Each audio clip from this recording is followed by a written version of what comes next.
Hello friends, welcome to SSC coaching centre. दोस्तों, आज हम बात करेंगे चक्रवृद्धि ब्याज के प्रश्नों की। और चक्रवृद्धि ब्याज एग्जाम में जो पूछा जाता है या तो वो 2 वर्ष के लिए होता है, 3 वर्ष के लिए और 4 वर्ष के लिए। और हम आपको बताएंगे आज रेशियो मेथड चक्रवृद्धि ब्याज निकालने का। अगर प्रश्न 2 वर्ष के लिए होगा तो उसका रेशियो मेथड होगा 2:1। प्रश्न अगर 3 वर्ष के लिए होगा तो उसका मेथड होगा 3:3:1। और 4 वर्ष के लिए अगर प्रश्न होगा तो 4:6:4:1। ये आपका 2 वर्ष और 3 वर्ष 4 वर्ष का है। एग्जाम में भी 2 वर्ष 3 वर्ष 4 वर्ष का ही आता है, ऐसा नहीं है 5 वर्ष का आ जाएगा या 6 वर्ष का आ जाएगा, नहीं। या तो 2 वर्ष का पूछा जाता है या 3 का या 4 का। और हम रेशियो मेथड से आसानी से समझ जाएंगे। ठीक है, तो प्रश्न देख लेते हैं जिससे कि प्रश्न को कैसे किया जाना है इन रेशियो मेथड से वो सीख जाएं। अब देखते हैं प्रश्न। प्रश्न है आपका, 6,000 रुपये उधार ली गई राशि पर 5% वार्षिक चक्रवृद्धि ब्याज की दर से 2 वर्षों में कितनी हो जाएगी। भाई 2 वर्ष में राशि कितनी हो जाएगी ये बताना है। तो हमें 2 वर्ष में राशि कितनी हो जाएगी, उसमें ब्याज भी शामिल होगा, मूलधन भी। चलिए, हमें निकालना है 2 वर्ष के लिए ब्याज। कितने समय के लिए? 2 वर्ष के लिए निकालना है। तो 2 वर्ष के लिए निकालना है तो 2 वर्ष का मैंने रेशियो क्या बताया आपको? 2:1, यही तो बताया है। 2:1 मैंने आपको बताया है। देखिएगा, आपके पास राशि कितनी है? 6,000 रुपए की राशि है। तो आप पहले 6,000 लिखिए। करते कैसे हैं वो सीख लीजिए। 6,000 रुपए राशि दी गई, 6,000 लिख लेना है। जो रेट दिया गया वही निकालना है, यानी कि 6,000 का 5% निकालो। आप 5% निकालो। परसेंट का मतलब बटे में 100। तो 2 जीरो से 2 जीरो ये आपके कट जाएंगे। 60 का मल्टीप्लाई 5 से करो तो 300 हो जाएगा। कितना हो जाएगा? 300 हो जाएगा। तो ये 300 जो निकल के आया है इसको लिखिए पहले वाले रेशियो के ऊपर, है ना। 300 को लिखना है पहले वाले रेशियो के ऊपर। 300 निकल के आया था ना, इस 300 का फिर से आप 5% निकालेंगे। परसेंट का मतलब बटे में 100। 2 जीरो से 2 जीरो कटा दो, 5 तिया 15। तो 15 जो निकल के आया उसे दूसरे वाले रेशियो के ऊपर लिखिए। 5 तिया 15 हो जाएगा ना, 15। इसको दूसरे वाले रेशियो के ऊपर लिखना है। समझ में आ गया? आप देखो, 300 का मल्टीप्लाई 2 से कर दो, 600 हो जाएगा। 15 का मल्टीप्लाई 1 से करो, 15 हो जाएगा। दोनों को जोड़ दो तो 615। तो ये हो जाएगा 615 आपका ब्याज। ब्याज कितना हो गया? 615 रुपये हो गया आपका ब्याज। ठीक है, लेकिन ब्याज नहीं पूछा उसने पूछा राशि कितनी हो जाएगी। तो राशि मतलब अमाउंट पूछ रहा है वो। तो अमाउंट पूछ रहा है मतलब 6,000 रुपये हमारा मूलधन है, ब्याज हमारा 615 है। दोनों को जोड़ दो तो 6,615 हो जाएगी हमारी राशि। 6,615 जो कि डी ऑप्शन में दिया गया है, ये हमारे सवाल का बिल्कुल सही जवाब है। सभी को आसानी से समझ में आ रहा है। अब देखते हैं अगला प्रश्न। अगला प्रश्न है, 4,000 रुपये की राशि पर 10% वार्षिक दर से 4 वर्ष का चक्रवृद्धि ब्याज क्या होगा। 4 वर्ष का पूछा है भाई। तो देखो, 4 वर्ष का पूछा है ना, तो 4 वर्ष के लिए मैंने आपको रेशियो मेथड क्या लिखवाया था? 4:6:4:1, यही तो लिखवाया था, याद होगा आपको। तो आपके पास राशि कितनी है? 4,000 रुपये की राशि है। ठीक है, रेट कितना है? 10% का। तो 4,000 का आप 10% निकालोगे। परसेंट का मतलब बटे में 100। 0 से 0 कट गया, 0 से 0 कितना है? 400। ये जो 400 निकल के आया इसको पहले वाले रेशियो के ऊपर लिखिए। अब इस 400 का जो निकल के आया है ना, फिर से 10% निकालेंगे। 10% परसेंट का मतलब बटे में 100। जब तक निकालना है जब तक सभी रेशियो के ऊपर वैल्यू ना आ जाए। तो देखो, 0 से 0 कट गया, 0 से 0 कितना है? 40। 40 को आप दूसरे वाले रेशियो के ऊपर लिखेंगे। 40 निकल के आया ना, 40 का फिर से 10% निकालो। परसेंट का मतलब बटे में 100 होता है। 2 जीरो से 2 जीरो कट गया, कितना है? 4। इसको इस वाले रेशियो के ऊपर लिखो। अब 4 आया ना, 4 का फिर से 10% निकालो। परसेंट का मतलब बटे में 100। 0 से 0 गया, 10 से डिवाइड करूंगा 4 में, 0.4 आ जाएगा। मतलब इसके ऊपर आ जाएगा 10.4। सभी रेशियो के ऊपर वैल्यू आ गई। 400 का 4 से करो तो ये 1600 हो जाएगा। 4 छिंग 24 यानी कि 240 हो जाएगा।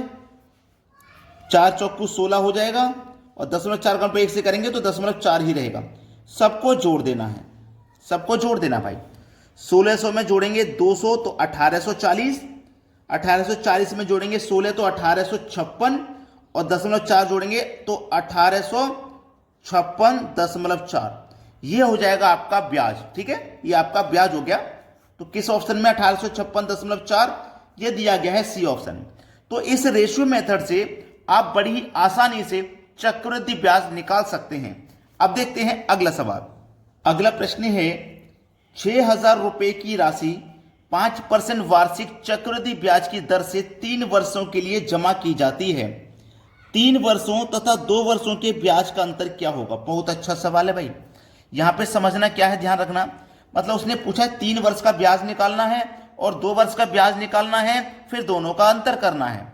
तो ऐसे तो बहुत समय लग जाएगा। पहले आप 3 वर्ष का निकालोगे, फिर 2 वर्ष का निकालोगे, अंतर करोगे। तो आपके पास 3 वर्ष का रेशियो का मालूम है आपको, 2 वर्ष का भी रेशियो मालूम है, तो दोनों का अंतर कर लो। देखो 3 वर्ष का रेशियो मेथड मैंने आपको क्या बताया, 3:1 बताया। और 2 वर्ष का मैंने क्या बताया, मैंने बताया 2:1, है ना। तो ये 3 वर्ष और 2 वर्ष के रेशियो का अंतर कर लो आप सीधे, ठीक है। तो ये 1 आ जाएगा, 3 में से 1 जाएगा 2 आ जाएगा, 3 में से 2 जाएगा 1 आ जाएगा। तो 1:2:1 आ गया आपके पास। अब आपके पास राशि कितनी थी, 6,000 रुपए की राशि थी। तो 6,000 का क्या करोगे, 5% की दर है तो 5% निकाल लोगे। परसेंट का मतलब बटे में 100। तो 2 जीरो से आपके 2 जीरो कट गए ना, 60 का मतलब 5 से करोगे तो ये 300 हो जाएगा। तो इस 300 को क्या लिखोगे, पहले वाले रेशियो के ऊपर। तो मैं इधर लिख लेता हूं 1:2:1। तो इस 300 को कहां लिखोगे, पहले वाले रेशियो के ऊपर लिखोगे, है ना, पहले वाले रेशियो के ऊपर। अब 300 का क्या करोगे, फिर से निकालोगे भैया 5%। परसेंट का मतलब बटे में 100, 2 जीरो से 2 जीरो कट गए, 5 दिया 15, कितना निकल के आया 15। इसको दूसरे वाले रेशियो के ऊपर लिख देना। 15 का फिर से 5% निकालेंगे, परसेंट का मतलब बटे में 100 होता है।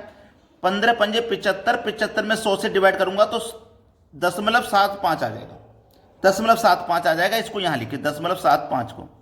अब देखो 300 का 1 से करेंगे तो 300, 15 दूने का 30, 0.75 का गुना 1 से करेंगे तो 0.75 ही रहेगा।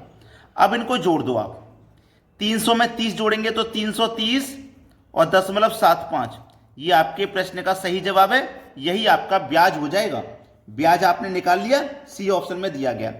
अगर आप 3 वर्ष का निकालते पहले, फिर 2 वर्ष का निकालते, तब अंतर करते तो बहुत मेहनत लगती। सीधे रेशियो का ही हमने अंतर कर लिया और हमारा सही जवाब हमको मिल गया। अब देखते हैं अगला सवाल। अगला प्रश्न है अर्धवार्षिक रूप से संयोजित 10,000 रुपए का 4% वार्षिक दर से 2 वर्ष का चक्रवृद्धि ब्याज क्या होगा? बहुत ही इंपॉर्टेंट सवाल है, इसको समझ लीजिएगा। उसने अर्धवार्षिक बोला है, अर्धवार्षिक का मतलब होता है आधा वर्ष, है ना। तो जब भी अर्धवार्षिक का सवाल रहेगा, आधा वर्ष बोला है ना उसने अर्धवार्षिक, तो अर्धवार्षिक जब भी रहता है तो क्या करना होता है, जो रेट होता है उसमें करते हैं 2 से डिवाइड, और जो समय होता है उसमें करते हैं 2 से गुना। ठीक है भाई। देखो आप याद रखना, कभी भी अर्धवार्षिक वाला सवाल हो तो रेट में 2 से डिवाइड और समय में 2 से गुना करना है। ठीक है। अब मैं समय में 2 से गुना करूंगा, 2 का गुना 2 से करूंगा 4 हो जाएगा, 2 का गुना 2 से करूंगा 4 हो जाएगा। तो 4 जब हो गया तो प्रश्न 4 वर्ष के लिए हो गया। ये भाई 2 का गुना 2 से करेंगे 4 वर्ष हो जाएगा, तो प्रश्न 4 वर्ष के लिए ये बन गया। और 4 में 2 से डिवाइड किया तो रेट आपका 2% बन गया, रेट आपका 2% हो गया। अब प्रश्न 4 वर्ष के लिए हो गया है, तो 4 वर्ष का जो हमारा रेशियो मेथड है उसे लगा लो, 4:6:4:1। ठीक है। प्रिंसिपल क्या है, मूलधन हमारा क्या है, ये रहा 10,000। तो 10,000 का हम क्या करेंगे, 2% की दर है तो 2% निकालेंगे। परसेंट का मतलब बटे में 100, 2 जीरो से 2 जीरो कटा दो, कितना बचा 100, 100 का गुना 2 से करेंगे 200, पहले वाले रेशियो के ऊपर लिख दो 200।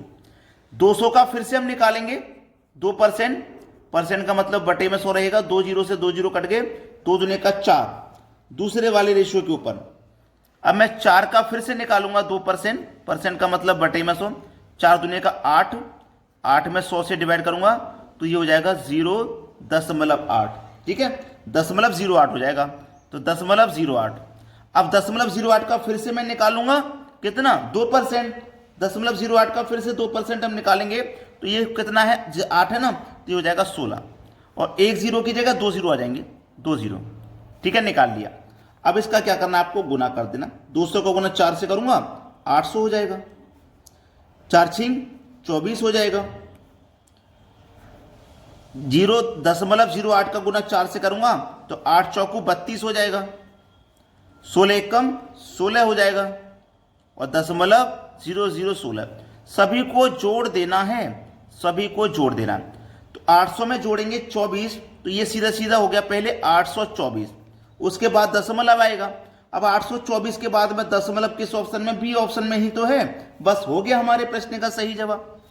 किसी को कोई दिक्कत नहीं, आसानी से प्रश्न समझ में आ गया होगा। ठीक है दोस्तों, तो आज का वीडियो आपको कैसा लगा कमेंट करके जरूर बताइएगा। अगर आपने लाइक नहीं किया है वीडियो को तो लाइक कर दें, और शेयर नहीं किया है तो भैया शेयर कर दें। ठीक है दोस्तों, धन्यवाद।